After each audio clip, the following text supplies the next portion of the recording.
My God, I love Ronnie Laws. Yeah. What's your take on Ronnie Laws? That's my homie, man. That's my mentor. Love That's Ronnie Laws. that's that's how I came up. See, here's the thing. When you listen to him play the solo on Friends and Strangers, Yeah. it's the best solo R&B solo ever because it's minimal. He only plays what and only says what needs to be played and what needs to be said. That's how I came up. Funny that we both recognize that one particular song. Now that Friends and Strangers album, Yep. every Yep. single song on there was like, oh my God. Yep. That's why. Oh wow, this is possible because he sings so well. He sang first, and I was like, oh man, I can do this. You know, or even when you go back to Louis Armstrong, people always try to intellectualize the way he played.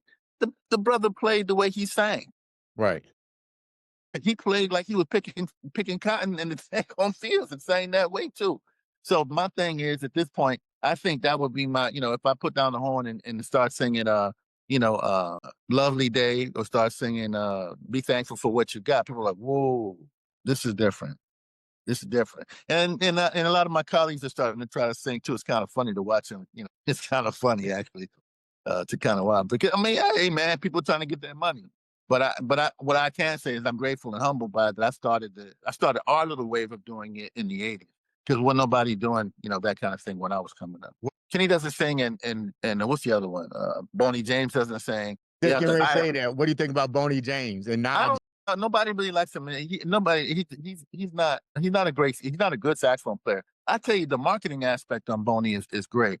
When he first came out, they didn't show pictures of him on the record cover, but they used all black musicians to create a sound, right? And I thought that was pretty screwed up, to be honest with you. In fact, I'll say it's pretty fucked up, to be honest with you, because all those out here, we're sitting out doing our thing, we're grinding, we're doing this.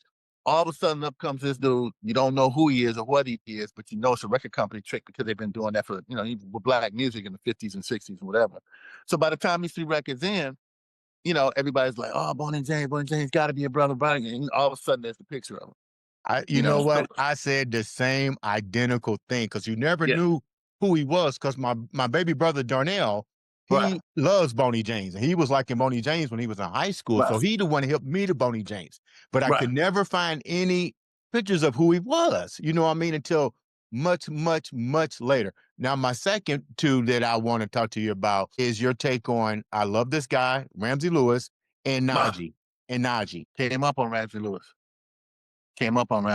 Study Ramsey Lewis. Study his music. Najee is one of my closest friends in the industry. Najee, this is the first time I'm going to say this on your show. But Najee is a better saxophone player than me. What? And as you probably deduced by now, I'm not the most humble person in the world. Did you ever tell Najee that? Yeah. What'd he say? No, I haven't told him that yet. He'll hear about it now, though. But Najee, I do what I do extremely well. I come out of a tradition. Najee comes out of the same tradition. I think Najee has done more to create a lane for himself than I did, just musically speaking. And that's why I was grateful to have him on my single called Nice and Easy, Walter Beasley version. Yeah. Because now, think about it this way. Najee was the one, too, who broke down the door. See, people don't remember this. Najee was before Kenny G. Yeah, I remember that. Yeah. All that bullshit on HBO, that's not true. Najee was before Kenny G, right? When the record company saw the units that Najee was moving, he said, I need me a white dude. And that's how you got Kenny G, because they poured the rock and roll money into Kenny G when they saw what Najee was doing. Right. That's the truth. And they won't tell you that because it doesn't sound too romantic, right? Because, my way for Kenny G. And I decided that, man, get the hell out of here. Clive Davis, that's his name, or something like that. Right. Clive, he said that about Kenny. No, that's not, no. You saw that. You saw Najee moving gold units, 500,000, 600,000. And you knew that if you got you an Elvis Presley on the saxophone, that you could triple the numbers. And that's what you did. It's that simple. Why do you think people always rooted against Muhammad Ali when he fought? Yeah. What do you think about David Sanborn? Love him. David Sanborn got more heat for putting Hank Crawford on his show so many times when he had that live show, that they asked him to get off the show. I think from what the rumor was, he had so many black people on there, they asked him to stop. And he said no, and he left the show. That's my kind of musician. To whom much is given, much is required. You know what kind of country we're living in, so you know your responsibility. You know what's going to happen. That's why I don't mess with Boney James, because you know how you got you know how you got over. I don't really mess with Kenny G because you know how you got over. And I play the saxophone 3 times as better as both of them. So I know.